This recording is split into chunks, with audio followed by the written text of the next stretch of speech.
মানে গেছে তো নিয়ে বুঝতে পারলাম যে এইভাবে বিচার চাওয়া যায়। জুলাই আন্দোলনে হুদাই এতগুলো ছাত্র মারা গেল।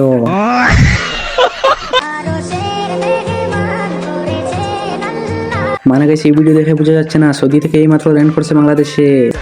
আরে না ভাই, এটা বাংলাদেশের প্রোডাক্ট। রমজান মাসে কারো পরিবর্তন দেখে আসবেন না কিন্তু, কারণ রমজান মাসে আসে মানুষকে পরিবর্তন করার জন্য।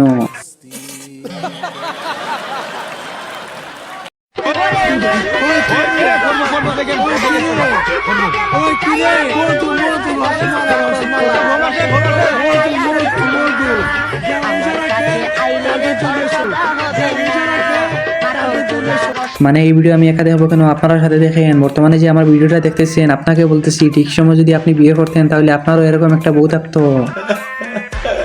তবে আপনারা আবার বললেন না শালা তুই কি করছস, আমি দেখি তো একটু চাচারে বল শক্তি দিতে পারি নাকি। হ্যালো এভরিওয়ান, অস্থির বাঙালি নতুন একটা পর্বে আপনাদেরকে স্বাগতম। তো প্রতিবারের মতো আজকের ভিডিওটা হবে অনেক বেশি মজার। তো চলুন ভিডিওটি শুরু করা যাক। গাইস, ভিডিও শুরু করার আগে মজাদার একটা ফানি ভিডিও ক্লিপ দিয়ে শুরু করতে চাই। যদি ভিডিওটা ভালো লাগে তাহলে অবশ্যই আমাদের চ্যানেলটা সাবস্ক্রাইব করে আমাদের পাশে থাকবেন।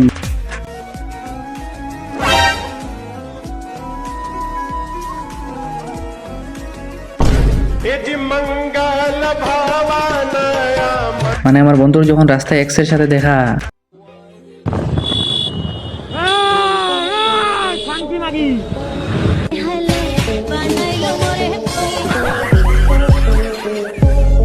এই যে আপনারা যে বলেন মাঝে মাঝে ইফতারের পরে নামাজ না পড়ে লাইভে কেন আসছো, কেন ইফতারের টাইমে ইফতারের পরেও কিন্তু অনেকে চাকরি করছে, ব্যবসা করছে, তাহলে ওনাদেরকে কেন কেউ কিছু বলছে না? মানে তোরা কিভাবে বলবো বুঝতে পারতেছি না। ইফতারের পরে মাগরিবের নামাজ পড়ে অনেকে ব্যবসা বাণিজ্য অনেক কিছু করে, আর মাগরিবের নামাজ শেষে 1 ঘন্টা থেকে 1.5 ঘন্টা থাকে থেরাপি পড়ার জন্য। আর তোমরা লাইভে চলে আসলে রাতে 2টা 3টা বাজাও, তাহলে মানুষ লাইভে এসে আপনাকে সালাম দিবে নাকি?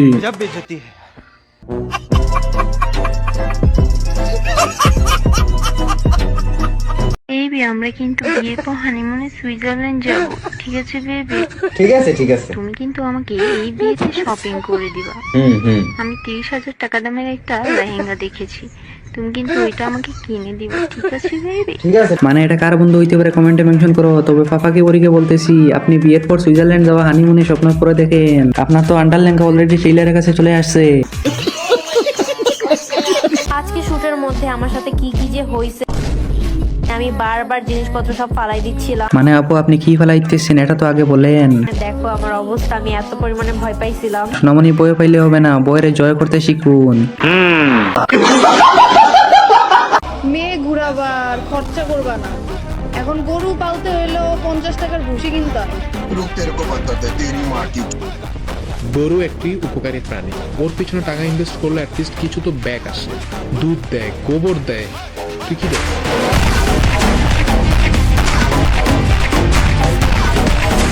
মানে আরে ভাই আপনি এখনো বুঝেন নাই, মেয়েরা কিছু দিতে পারুক আর না পারুক টেনশন অবশ্যই দিতে পারে। আর টেনশনের আর এক নাম হইলো লস প্রজেক্ট, গরু হইলো লাভ প্রজেক্ট। এখন আপনারা ডিসাইড করেন যে আপনারা কোন প্রজেক্টে কাজ করবেন। কথা কি ক্লিয়ার না ভেজাল আছে? জিকড়ি জিকড়ি চাল হ্যাঁ সর মে আঁখে जो बहुत काफिर मुस्लिम होए चेहरा नूर देख कर प्यार कुदरत में बनाया हो तो मुझे पागल कर जाती है। মানে গাইছে এই ভিডিওটা পুরো রমজান মাস কোথায় ছিল। তবে আমার কাছে মনে হয় হুজুরের গান গাওয়ার লক্ষণে হুজুর মনে হয় শারমিনের মার উপর একটু ক্রাশ খাইছেন। আচ্ছা, এটা কি সত্যি যে একটা বয়সের পর ছেলেরা শুধু বিয়ে করার কথাই ভাবে? আমি আপনাকে জিজ্ঞেস করছি, হ্যাঁ এটা কি সত্যি? আরে না না, এগুলো তো শুধু কথার কথা।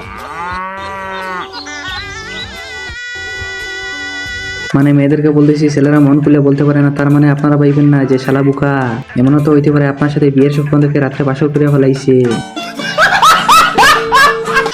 বিয়ে করে প্রবাসে চলে যাবেন, আশ্চর্য ব্যাপার। আপনি তাহলে বিয়ে করবেন ওইরকমই একটা মেয়ে যে হচ্ছে আপনার সাথে থাকতে পারবে।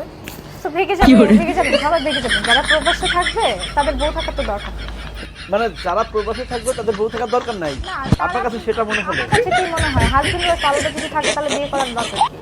আসলে আন্টি আপনার সাথে খেলার পরে আপনার সবসময় টার্গেট থাকে নেক্সট ওয়ার্ল্ড কাপ। আর 12 মাঠে খেলার পরে তার মুখ থেকে এসব কিছু আশা করা যায়, আর এটা কিন্তু মাঠের কথা নয়, আর সব মেয়েরা এরকম নয়। Would like to take notes